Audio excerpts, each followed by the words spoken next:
उठकर अपनी नंद को जगाने के लिए उनके कमरे में जाती तो देखती कि उनका पूरा बिस्तर गीला होता था और कभी कभी सफेद चादर पर खून भी लगा होता था। पास में ही एक तेल की शीशी रखी हुई होती। आखिर रात को अपने कमरे में ऐसा क्या करती थी? इसी बात का पता लगाने के लिए मैं उनके कमरे में छुपकर बैठ गई। फिर जो मैंने देखा उसे देखकर तो मेरी रूह कांप गई। मैंने देखा कि मेरी नंद तो अपने शरीर पर, मेरा नाम निशा है। एक दिन पहले ही मेरी शादी दिनेश से हुई थी। मेरे ससुराल में दिनेश की छोटी बहन और माँ थी। दिनेश के पिताजी उनके बचपन में ही गुजर चुके थे। आज मेरे ससुराल में पहला दिन था। मेरी सास ने मुझसे सवेरे उठने के बाद कहा कि बहू, आज कुछ मीठा बना लेना। आज तुम्हारे ससुराल में पहला दिन है और हमारे यहाँ रीति रिवाज रहती है कि नई नवेली बहू से सबसे पहले रसोई घर की पूजा करवाई जाती है और उसके बाद कुछ मीठा बनवाया जाता है। मेरी एक दिक्कत थी कि मुझे कुछ भी बनाना नहीं आता था। दरअसल मैं अपने माता पिता की इकलौती संतान थी और पढ़ाई की वजह से अक्सर मैं बाहर ही रहा करती थी और कभी कभार घर आती थी तो मेरी माँ मुझे कोई काम नहीं करने देती थी। हर समय कहती थी कि तुम पढ़ाई करो, घर के काम काज तो मैं खुद कर लिया करूँगी। इसी वजह से मैं कभी कामकाज नहीं सीख पाई। लेकिन शादी से पहले मेरे पिताजी ने दिनेश के साथ यह बात पक्की कर ली थी कि हमारी बेटी निशा को ज़्यादा घर के कामकाज नहीं आता, लेकिन हाँ, धीरे धीरे वह सीख जाएगी। तभी दिनेश ने इस बात के लिए कोई आपत्ति नहीं दिखाई और वह कहने लगा कि मेरी माँ और छोटी बहन बहुत ही अच्छे हैं, वह निशा को सब कुछ सिखा देंगे। तभी मुझे मेरी सास की बातों से अचंभा हुआ कि उन्हें शायद दिनेश ने कुछ भी नहीं बताया है कि मुझे मीठे में कुछ बनाना नहीं आता है।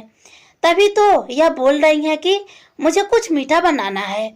फिर मैं कमरे में गई और दिनेश से बोली कि क्या आपने अपनी माँ को कुछ बताया नहीं है? मुझे तो रसोई घर में कुछ भी बनाना नहीं आता। तभी दिनेश ने कहा कि मैं भूल गया था, चलो अभी मेरे साथ। फिर दिनेश ने मेरे साथ नीचे मेरे सास के पास आए और सास से कहने लगी कि दरअसल पढ़ाई लिखाई की वजह से निशा कभी भी घर का काम ना सीख पाई, इसलिए माँ आपको ही इसे सिखाना होगा। मेरी सास बहुत ही अच्छी थी, इसलिए उन्होंने कुछ भी नहीं कहा और वह बोली कि बेटी कोई बात नहीं, मैं तुम्हें सब कुछ बनाना सिखा दूंगी। चलो आज हम दोनों हलवा बनाते हैं। मेरी सास की इतनी प्यारी भरी बात सुनकर मेरे दिल को बहुत ही शांति मिली और मैंने जो सोचा था वही हुआ था, क्योंकि मैंने शादी से पहले अपनी सास में अपनी माँ का ही रूप देखना चाहा और वही मुझे देखने को मिला। दरअसल मेरी और दिनेश की लव मैरिज हुई थी। पढ़ाई के दौरान हम दोनों के एक दूसरे से प्यार हो गया और हम दोनों के ही खानदान अच्छे और अमीर होने की वजह से किसी को कोई आपत्ति नहीं हुई और हम दोनों की शादी हो गई। खैर, मैं मेरी सास के साथ रसोई घर में चली गई और कुछ मीठा बनाने की तैयारी करने लगी। तभी मेरी सास जैसे जैसे बताती गई, मैंने हलवा तैयार कर लिया और सब लोगों का मुंह मीठा करवाया। तभी मेरी नंद ने हलवा खाते ही कहा कि यह हलवा भाभी आपने बनाया है। तभी मैंने गर्दन हिलाते हुए कहा कि बनाया तो मैंने है, लेकिन माँ ने सिखाया है। तभी वह बोलने लगी कि क्या आपको हलवा भी बनाना नहीं आता?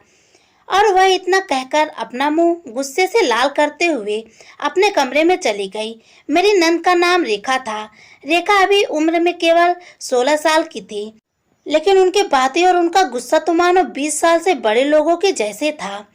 तभी मेरी सास बोली कि तुम बुरा मत मानना बहू, इसकी तो आदत है, यह हमेशा छोटी छोटी बातों पर गुस्सा कर लेती है। मैंने रेखा की बात का बुरा तो नहीं माना, लेकिन मेरे मन में एक ख्याल आया कि पता नहीं मेरी नंद के साथ मेरी कैसी बनेगी, क्योंकि पहले ही दिन उन्होंने मेरे साथ ऐसा व्यवहार जो कर लिया था। फिर दिनेश ने कहा कि तुम भी बैठकर हलवा खाओ। तभी मैंने कहा कि नहीं, पहले आप दोनों खा लीजिए, मैं बाद में रेखा को खिलाकर फिर खाऊंगी। तभी दिनेश कहने लगे कि अब वह नहीं खाएगी और ज़्यादा मिन्नतें करने की ज़रूरत नहीं है, उसे भूख लगेगी तो वह खा लेगी। खैर, मैं उन लोगों को हलवा खिलाकर अपने कमरे में चली गई और थोड़ी ही देर बाद मेरी सहेली का फ़ोन आता है और वह मुझसे कहती है कि हम लोग तुम्हारे ही शहर में आए हुए हैं, क्या हम तुमसे मिल सकते हैं? तभी मैंने उनसे कहा कि पहले मैं अपनी सास से परमिशन लूंगी, उसके बाद ही तुम्हें बता पाऊंगी। फिर मैं अपने सास से कमरे में जाकर उनसे कहने लगी कि मेरी कुछ सहेलियां हमारे शहर में आई हुई हैं। दरअसल वह मेरी शादी में नहीं आ पाई थी क्योंकि उन्हें कुछ जरूरी काम हो गया था, इस वजह से वह मुझसे मिलना चाहती हैं। तभी मेरी सास कहने लगी कि इसमें कौन सी बड़ी बात है बेटा, उन लोगों को घर पर ही बुला लो। तभी मैंने मेरी सास से कहा कि वह अपने परिवार वालों के साथ है, इसलिए वह घर पर नहीं आ सकती। अगर आप मुझे इजाज़त दे दे तो मैं शहर में ही जाकर उनसे मिल आऊं। तभी मेरी सास ने कहा कि ठीक है बेटा, गाड़ी और ड्राइवर को लेकर चली जाओ, और हाँ, ध्यान से जाना। फिर मैं बहुत खुश हो गई और ड्राइवर के साथ अपनी सहेलियों के पास मिलने के लिए चली गई। वहाँ पर कुछ देर बातें करने के बाद और कुछ खाने के बाद मैं घर वापस आ गई। लेकिन जैसे ही मैंने घर पर आकर देखा तो मेरी नंद मेरी सास से कह रही थी कि भाभी को इतनी छूट देने की कोई ज़रूरत नहीं है। जब सर पर बैठ जाएंगी तो तुम कैसे संभाल पाओगी? और वैसे भी भैया तो अभी उनके चमचे पड़े हुए हैं। देखो माँ, अभी भी टाइम है। भाभी की हर बात मानना सही नहीं है। उन्हें डरा धमका कर रखो और अपने पैरों की जूते के नीचे रखो, ताकि आगे चलकर आपको परेशानी ना हो। अगर इतना छूट दे रही और उसे कुछ भी नहीं कहा तो वो आपको अपने पैरों के नीचे कब दबा ले, यह आपको खबर भी नहीं पड़ेगी। मेरी नंद की ऐसी बातें सुनकर तो मेरी रूह कांप रही थी। मुझे बिल्कुल भी समझ नहीं आ रहा था कि इतनी छोटी सी उम्र की लड़की इतनी बड़ी बात कैसे कर सकती है, और वह भी इतनी घटिया बातें। मैंने अपनी नंद के रूप में अपनी बहन को देखना चाहा था, लेकिन मेरी नंद तो कुछ और ही निकली। उनकी ऐसी बातें मुझे अंदर से झकझोर कर रख रही थी। मेरे मन में डर पैदा हो गया कि कभी मेरी नंद मेरी और मेरी सास का रिश्ता खराब ना कर दे। मैं अपने ससुराल वालों के साथ हंसी खुशी अपना जीवन बिताने को सोच रही थी, लेकिन मेरी नंद तो शायद कुछ और ही सोच रखा था। खैर, मैंने मन में विचार किया कि जो भी हो, इसके कहने से क्या जाता है। मैं कोई ऐसी गलती नहीं करूंगी और हमेशा अपनी सास और पति का दिल जीतने की कोशिश करूंगी। ऐसा सोचकर मैं अंदर चली गई। मुझे देखकर मेरी नंद रेखा चुप हो गई और कोई और बातें करने लग गई है। उनकी वह सारी बातें मेरे मन में बहुत दुख कर रही थी। मेरे समझ में नहीं आ रहा था कि रेखा को मुझसे क्या प्रॉब्लम है। मैंने तुम्हें कभी भी शादी से पहले नहीं देखा था और ना ही शादी के बाद कभी कुछ कहा। फिर भी मैं उन्हें क्यों नहीं अच्छी लगती। मैं हर समय रेखा की देखभाल करती, उनकी हर बात मानती और सब कुछ उसकी पसंद के करने की कोशिश करती, लेकिन फिर भी रेखा को मैं फूटी आँख नहीं भाती थी। मुझे तो समझ में नहीं आ रहा था कि मुझसे गलती क्या हो गई। आज से पहले मैं कभी भी किसी की आगे नहीं झुकी थी, लेकिन अपने पति के मान सम्मान और अपने माता पिता की इज्जत के लिए मुझे अपनी नंद की सारी कड़वी बातें सहन करनी पड़ रही थी। पर मैं वो कड़वी घूंट पीकर अपने काम में लग गई। मेरी नंद का व्यवहार तो सबके समझ से बाहर था। हर समय वह गुस्से में रहती और हमेशा अपनी छोटी छोटी बातों को मनवाने के लिए बच्चों की तरह जिद करने लग जाती। मेरी सास और दिनेश उसकी हर बात मानते थे। उन लोगों के बस में कुछ नहीं था। वह लोग चाह कर भी उसे कुछ नहीं कह पाते थे। जब भी अगर उसे कुछ कहते तो वह आत्महत्या करने की धमकी देने लग जाती, जिसके डर से मेरे पति और सास ने उनकी हर बात माननी अपनी आदत बना ली। खैर, कड़वी बातें और चुगली करना तो जैसे मेरी नंद का पेशा बन चुका था। छोटी छोटी बातों पर मेरी सास को भड़काने लगती है, लेकिन मेरी सास इतनी समझदार थी कि उसकी हर बातों को अनदेखा कर देती थी। यही बात मुझे सबसे ज़्यादा अच्छी लगती। खैर, एक दिन मेरी सास ने मुझे कहा कि अब रेखा की स्कूल शुरू होने वाली है, इसलिए बहू उठकर इसे रोजाना उठा दिया करना। इसे देर से उठने की आदत है। मैं मंदिर चली जाती हूँ, इसलिए इसे उठा नहीं पाऊंगी, इसलिए तुम उठा देना। मैंने सासू माँ से कहा कि ठीक है, मैं उठा दिया करूँगी। लेकिन मेरे मन में डर था कि अगर मैं उठाने गई और यह मेरे ऊपर ही भड़क उठी तो मैं क्या करूँगी। और वैसे भी घर में कोई नहीं होगा जिससे मैं कह सकूं। खैर जैसे तैसे मैं ये करने के लिए राजी हो गई। दूसरे दिन सवेरे मैंने उठकर चाय बना दी और अपनी नंद को उठाने के लिए उनके कमरे में चली गई। जैसे ही मैं उनके कमरे में गई तो वहां पर एक ऐसा नज़ारा देखा जिसे देखते ही मेरी रूह कांप गई। मैंने देखा कि मेरी नंद का पूरा बिस्तर गीला पड़ा है, जैसे पानी गिरा हो, और कहीं कहीं खून के धब्बे भी थे। और उनके बगल में ही एक तेल की शीशी भी पड़ी हुई थी, जिसमें से कुछ तेल निकाला हुआ था। मुझे तो समझ में नहीं आ रहा था कि यह तेल मेरी नंद के कमरे में क्या कर रहा है और इन्हें भला तेल की क्या जरूरत पड़ गई। खैर मैंने अपनी नंद से इस बारे में कुछ भी नहीं पूछा, ना ही कोई बात की, क्योंकि मैं अपनी नंद के स्वभाव से बिल्कुल वाकिफ थी। मैं नहीं चाहती थी कि किसी भी तरह से घर में हंगामा हो, इसलिए मैं चुप रही और मैंने अपनी नंद को प्यार से बुलाते हुए कहा कि उठ जाइए, आपकी स्कूल का समय होने वाला है, चाय भी बना दी है। तभी मेरी नंद बिना कुछ बोले सीधे उठकर बाथरूम में चली गई। मैं भी अपने कमरे में आ गई और नहाने की तैयारी करने लगी। खैर अब तो यह रोजाना का हो गया था। जब भी मैं सवेरे अपनी नंद को उठाने जाती तो उनके बगल में तेल की शीशी पड़ी होती है, जिसमें से रोज थोड़ा थोड़ा तेल निकला हुआ होता, और उनके पूरे बिस्तर पर खून के धब्बे और पानी जैसा कुछ गिरा हुआ होता। मुझे तो कुछ भी समझ में नहीं आ रहा था कि आखिर यह अपने कमरे में ऐसा क्या करती है, और उनके बाल और कपड़े भी पूरी तरह से बिखरे हुए होते थे। मेरे मन में ना जाने क्या क्या गलत शक पैदा हो रहे थे, लेकिन मैं फिर भी अपनी जुबान को नहीं खोल पाई, क्योंकि बिना पूरी बात जाने मैं कुछ भी नहीं बोल सकती थी। खैर मैं तो मन में सोचने लगी कि कहीं रेखा कुछ गलत तो नहीं कर रही है, लेकिन रेखा के सामने यह बात कौन रखे, उनसे कौन पूछे, क्योंकि उनका जो स्वभाव था वो तो एक दिल चीरने वाला ही था। हर समय चिड़चिड़ापन और गुस्से से रहना और हर समय चुगली जैसा अफवाह फैलाना तो जैसी उनकी आम सी आदत थी। लेकिन खैर मैं इतनी चुप भी नहीं रह सकती थी, क्योंकि वह मेरी नंद थी। उनका स्वभाव चाहे जैसा भी हो, लेकिन उनका सही गलत का ध्यान रखना तो मेरी भी जिम्मेदारी थी। लेकिन मैं यह बात कैसे कर सकती थी, क्योंकि अगर अपनी सास और दिनेश से करती तो जब यह बात रेखा को पता चलती तो पता नहीं हुआ क्या क्या हंगामा कर देती, और मेरे बिना गलती के वह सबको ऐसे भड़काती रहती है, तो उसके बाद तो पता नहीं वह क्या कर बैठती। शायद इसी डर से मैं इतने दिन तक कुछ भी ना बोल पाई। जब भी दिनेश या अपनी सास से बात करने की कोशिश करती तो मेरे मन में यह डर पैदा हो जाता कि कहीं रेखा ने हम लोगों के रिश्ते को खराब ना कर दे तो क्या होगा। इसी डर से मेरे पैर वापस पीछे हट जाते। लेकिन फिर भी मैंने सोचा कि क्यों ना मेरी नंद के ऊपर नजर रखकर देखा जाए कि आखिर वह करती क्या है, शायद इसी से ही पूरी बात का पता चलेगा। खैर कुछ ही देर बाद मैं देखती हूँ कि रेखा मेरी सासू माँ के ऊपर चिल्ला रही थी। पता नहीं उन्हें किस बात की दिक्कत हो गई, शायद उन्हें कोई चीज पसंद नहीं आई, जिसकी वजह से वह मेरी सास पर चिल्लाई जा रही थी। मेरी सास उन्हें समझा रही थी कि, लेकिन वह समझने का नाम ही नहीं ले रही थी। लेकिन मैं कुछ भी नहीं बोल पाई, क्योंकि मैं नहीं चाहती थी कि मेरी वजह से यह झगड़ा और बढ़े।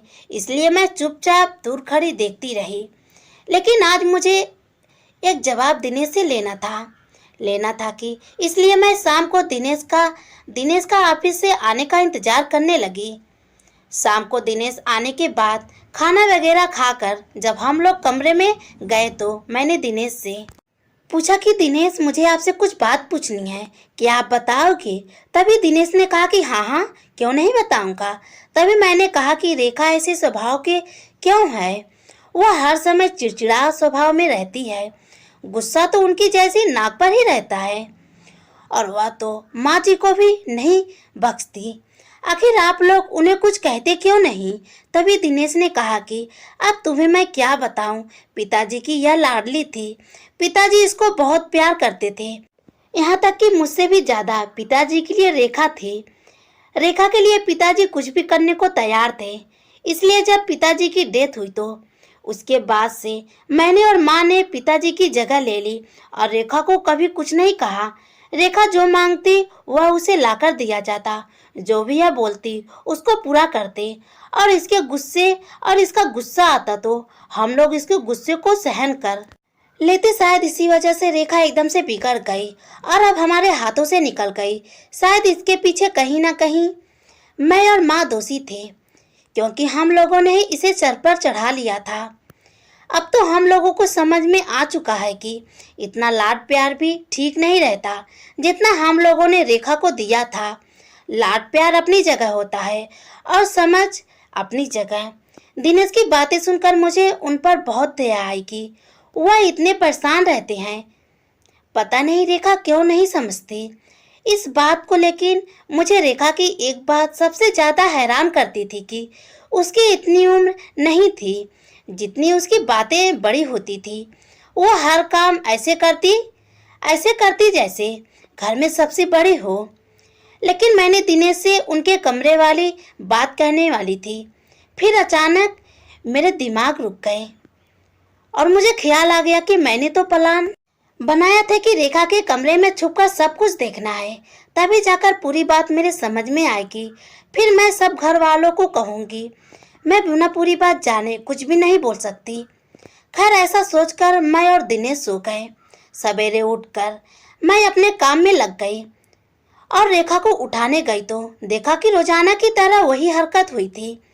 खैर, मैंने रेखा को जगा दिया और खुद नहाने चली गई, लेकिन मेरे दिमाग में पूरा दिन यही बात दौड़ती कि आखिर पता नहीं रेखा के कमरे में होता क्या है। कहीं अपनी जिद की वजह से और गुस्से की वजह से कोई गलत कामों में तो नहीं फंस गई। अगर ऐसा हुआ तो मेरे पति और मेरी सास खुद को कभी माफ नहीं कर पाएंगे। इसी के डर से मेरे मन घबराए जा रहा था। खैर, मेरा बहुत मन था कि मैं रेखा को सब कुछ समझाऊं, लेकिन रेखा तो मुझसे बात करने तक तैयार ही नहीं थी। तो समझाना तो दूर, अब तो मेरा किसी भी काम में मन नहीं लगता था। दिन भर यही सोचती कि पता नहीं रेखा किन विचारों और ख्यालों वाली लड़की है। मैंने आज से पहले ऐसी जिद्दी लड़की कभी नहीं देखी थी जो अपनी माँ के ऊपर भी चिल्लाने लगे, लेकिन यह सब तो रेखा में था। फिर मैंने सोचा कि आज रात को मैं रेखा के कमरे में छुपकर देखूंगी कि होता क्या है। लेकिन फिर मेरे मन में आया कि मैं दिनेश से क्या बोलूंगी। तभी मैंने सोचा कि मैं दिनेश को सुलाकर यह काम करूंगी और दिनेश को नींद की दवाई दे दूंगी। मुझे मेरे मन में बहुत शर्म थी कि मैं दिनेश को नींद की दवाई दे रही हूँ, लेकिन मुझे रेखा की सच्चाई जानने के लिए आज के लिए ऐसा करना ही था। तो खैर, मैंने दिनेश को नींद की दवाई दे दी और उसे सुला दिया। दरअसल रेखा बाहर आंगन में देर रात तक पढ़ाई करती थी, क्योंकि उसका कमरा सड़क के बिल्कुल पास लगता था, जिसकी वजह से सड़क का शोर उसके कमरे में आता रहता था, जिस वजह से वह पढ़ाई नहीं कर पाती थी, तो देर रात तक आंगन में ही रहती। इसी चीज का मैंने फायदा उठाया। जब दिनेश पूरी तरीके से सो गए तो मैं धीरे से रेखा के कमरे में जाकर छुपकर बैठ गई। जब 11 बजने का समय हुआ तो रेखा पढ़ाई करके अपने कमरे में चली गई और वह आज पूरी तरह थकी हुई सी लग रही थी।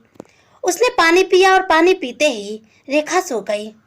अब तो मुझे समझ में आ रहा था कि रेखा यह सब कब करती है कि उसके बेड पर ऐसे पानी और खून के छींटे आते हैं। तभी मैंने सोचा कि रेखा तो सो गई है, इसने तो ऐसा कुछ भी नहीं किया। फिर मैंने सोचा कि शायद मैं ही गलत सोच रही थी। खैर, मैं यही सोचने लगी कि जब रेखा गहरी नींद में सो जाएगी तो मैं धीरे से इसके कमरे से बाहर चली जाऊंगी, क्योंकि जो प्लान मैं बनाकर उसके कमरे में बैठी थी कि रेखा क्या करती है वो देखा जाए। रेखा ने तो ऐसा कुछ भी नहीं किया, तो अब मुझे तो बाहर जाना ही था। फिर मैं रेखा के सोने का इंतजार करने लगी। थोड़ी ही देर बाद जब रेखा गहरी नींद में सो गई और उसके करवटें निकलने लगे तो मैं धीरे से निकलकर कमरे से बाहर जाने लगी। तभी मुझे उनके कमरे की खोलने की आवाज़ आती है। मैं वापस उसी जगह पर बैठ जाती हूँ और सब देखने लगती हूँ कि कमरे के अंदर कौन आया है, और वह भी इस वक्त। तभी मैंने जो देखा उसे देखकर तो मेरी रूह कांप गई। मेरी तो हालत ही खराब हो गई कि ऐसा क्या हो सकता है? तभी मैंने देखा कि मेरी सास रेखा के कमरे में आती हैं। उनके हाथ में बहुत सारा पानी होता है और दूसरे हाथ में खून जैसा कुछ होता है और तीसरे हाथ में एक नारियल और उसके ऊपर कुछ बाधा होता है। मुझे तो समझ में नहीं आ रहा था कि मेरी सास ये सब क्या कर रही हैं और करने क्या वाली हैं। तभी मैंने देखा कि मेरी सास रेखा के ऊपर से वह नारियल उबारने लगी और उसे पानी के छींटे रेखा के ऊपर डालने लगी और उसके पूरे बेड पर डाल दिए। फिर वह खून जैसा कुछ निकाल कर और रेखा के पूरे बेड पर उसके ऊपर कमरे में छिड़कने लगी और रेखा के ऊपर भी छिड़क दिए। रेखा पूरी तरह गहरी नींद में सो रही थी। उसे कुछ भी पता नहीं था कि उसके साथ क्या हो रहा है, लेकिन मुझे रहा नहीं गया। मुझे यह सब जानना था, इसलिए मैं झट से उस कोने से बाहर निकल गई। मुझे अचानक वहां देखकर मेरी सास एकदम से घबरा गई और उनके पूरे चेहरे पर पसीना आ गया। वो घबराते हुए बोली कि बहू, तुम यहाँ क्या कर रही हो? तभी मैंने मेरी सास से कहा कि यह सवाल तो मुझे आपसे पूछना चाहिए कि आप यहाँ पर क्या कर रही हो। तभी हम दोनों की सोच सुनकर रेखा भी अपने बिस्तर से उठकर खड़ी हुई और वह गुस्से होते हुए बोली कि आप दोनों मेरे कमरे में इतनी रात को क्या कर रही हो। तभी मैं कुछ नहीं बोली, लेकिन मेरी सास ने मेरे सामने हाथ जोड़ते हुए कहा कि बहू, मेरा कोई गलत इरादा नहीं था, मुझे माफ कर दो। तभी मैंने मेरी सास से कहा कि माँ जी, मुझे बताइए, आप यह सब क्या कर रही थी? आप क्या कोई तंत्र विद्या कर रही थी? तभी मेरी सास बोली कि हाँ बहू, दरअसल रेखा का स्वभाव और इसका गुस्सैलापन देखकर मुझे मन में बहुत ही डर रहता था कि कल को इसकी शादी हो जाएगी तो यह अपने ससुराल में कैसे मैनेज कर पाएगी और हम लोगों को तो रोज इसके उल्हड़ने मिलेंगे। इसलिए मैं रेखा को समझाने की कोशिश करती, लेकिन यह तो कभी नहीं समझती। इसलिए मेरी सहेली ने मुझे एक तांत्रिक बाबा का पता बताया। मैं उस तांत्रिक बाबा के पास गई तो उसने मुझे कहा कि यह उपाय किया करो, रोजाना एक नारियल लिया करो और रात को 12 बजते ही उस लड़की के ऊपर से उबारने लग जाया करो और यह तांत्रिक का लाल रंग है जो इसके ऊपर छींटा दे दिया करो और यह पवित्र जल है, इसके छींटे दे दिया करो और यह नारियल दूसरे दिन कहीं दूर फेंक दिया करो, जिससे उसका क्रोध दूर हो जाएगा और वह एक अच्छी लड़की बन जाएगी। मैं काफी दिनों से यही उपाय कर रही थी।